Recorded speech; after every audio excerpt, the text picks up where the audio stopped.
Good evening. Good evening. Jay, thank you for that passionate speech. So I struggled about what I was going to talk with you concerning my VP candidacy.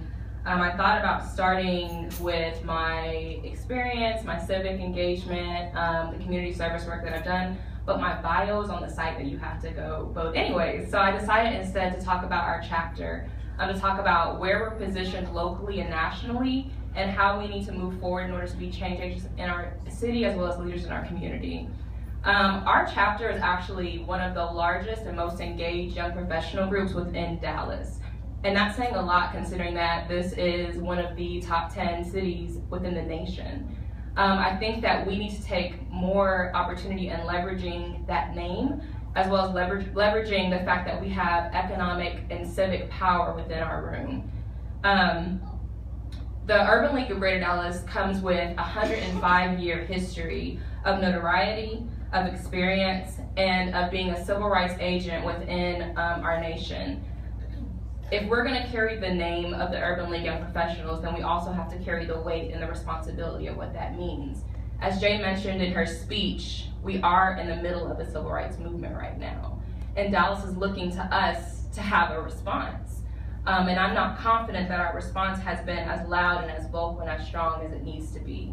If the only time that our leaders hear our voice is if they come to a general body meeting to hear what we have to say, and there's 200 of us collectively, then I feel like we've failed our city.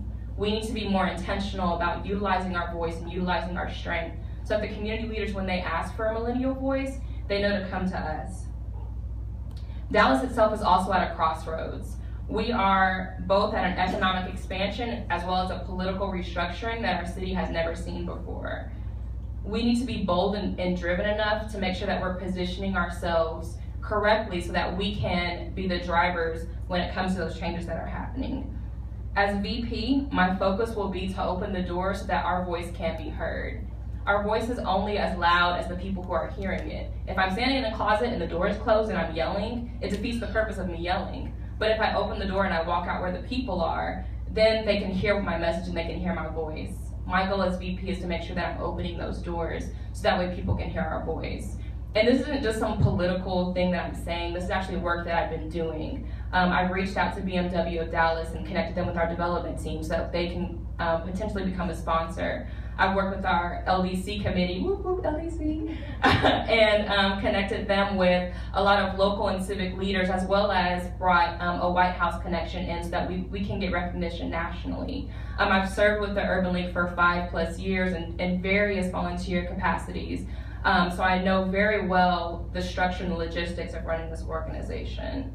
And I've also talked to our local civic and community leaders to make sure that they know that we're going to be holding them accountable, that we're not just going to stand out and vote, but we're going to make sure that they're doing what they say that they're going to do. So my plan for the next 6 months is to utilize the title of VP and the network that I already have to make sure that I'm implanting ULGDP as a staple within our community. Y'all, there is no reason for us not to be leaders in the next 6 months, 3 years, 5 years, 10 years. So my role as VP is going to make sure that I empower you to do those things. Thank you.